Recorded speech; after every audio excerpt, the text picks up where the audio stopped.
मैंने उलमा इकराम से मिलने का एक सिलसिला शुरू किया हुआ है। आज उस सिलसिले की चौथी नशिस्त है। इंजीनियर मोहम्मद अली मिर्ज़ा साहब के पास गया, मौलाना तारिक जमील साहब के पास गया, मुफ्ती तारिक मसूद साहब के पास गया और आज हूँ मैं मुफ्ती हनीफ कुरैशी साहब के पास।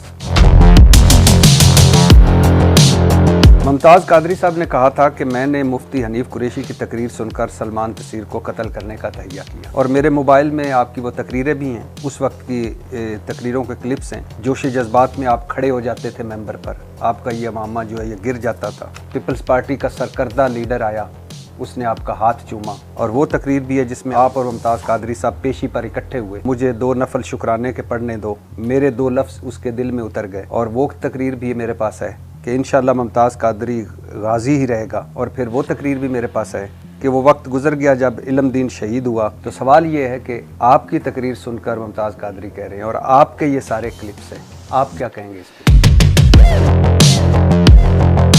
जुनैद जमशेद मरहूम से और आमिर लियाकत मरहूम से गुस्ताखाना कलमात अदा हो कि दोनों ने माफ़ी मांगी, दोनों ने तौबा की, दोनों ने रजू किया। मगर तकलीफ और दुख की बात यह है कि बरेलवियों ने जुनैद जमशेद को की माफ़ी तो कबूल ना की, लेकिन देवबंदी कबूल कर गए। और जबकि देवबंदी आमिर लियाकत को माफ़ करने पर तैयार नहीं थे, मगर जुनैद जमशेद को माफ़ कर दिया। ये मेरा मज़हब है।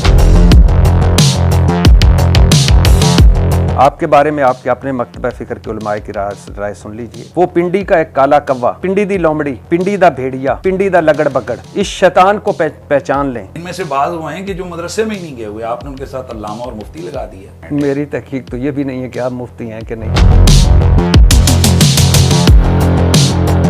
मुफ्ती मुनीबर रहमान साहब बरेलवियों के बोर्ड मेंबर हैं, उनके दस्तखतों से डिग्री जारी होती है। इनके खिलाफ हो गए, एक वक्त आया बहुत सारे, यहाँ तक कह दिया कि तजदीद ईमान करें। क्यों? कि उन्होंने इसलिए कि दूसरे फिरके के पीछे इमामत में नमाज पढ़ ली। जिस मुआशरे में मुफ्ती मुनीबर रहमान साहब महफूज नहीं है, मेरी क्या औकात है?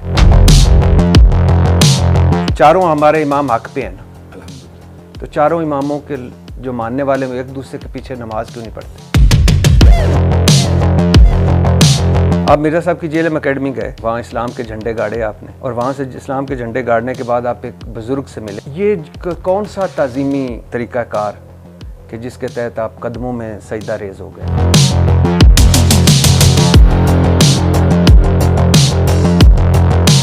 अच्छा, आपको माशाल्लाह मुनाज़रों का बहुत शौक़ है, अल्हम्दुलिल्लाह। आपने माशाल्लाह दीन का झंडा भी उठाया हुआ है। दीन का झंडा आप इन मिज़ारों की तरफ क्यों नहीं लेके गए? तो वहाँ क्यों नहीं किसी दिन मुझे नज़र आए खड़े हुए मुफ्ती हनीफ कुरैशी साहब? इंजीनियर मोहम्मद अली मिर्ज़ा, आपको वैसे बुनियादी इख्तिलाफ क्या है उनसे? हमारे नजदीक मिर्जा जेलवी साहब गुमराह शख्स से, मिर्जा मोहम्मद अली जेलवी साहब कादियानियों के फ्रंटमैन हैं, मुल्हिदीन की राह हमवार करने वाले हैं, रवाफिज के फ्रंटमैन हैं और मिर्जा मोहम्मद अली जेलवी साहब उनकी अपनी गुफ्तगू की रोशनी में दायरा इस्लाम से खारिज। मजा तब है कि मिर्जा सामने हो, लेकिन सामान मिर्जा साहब, इसी को हम कहते हैं कि मिर्जा साढ़े सामने बैठ। आपने कई बार कहा है कि मिर्ज़ा साहब की कोई पुश्त बनाई कर रहा है और इदारे इनके पीछे हैं, लोग इनके पीछे हैं। क्या सबूत हैं आप? देखें, बहुत सारी चीजें एनालिसिस होते हैं, गलत भी हो सकते हैं। सुना है आपको भी नवाज शरीफ के खिलाफ ब्रीफिंग के लिए बुलाया गया था। आपने कहा कि इमरान खान को रिहा कर दें, माफ कर दें। जी। मुफ्ती हनीफ कुरैशी के जितना जज्बा और हिम्मत और हौसला है, ये मोहब्बत फैलाने में, अमन फैलाने में और एक दूसरे को जोड़ने में लगे। बहुत शुक्रिया।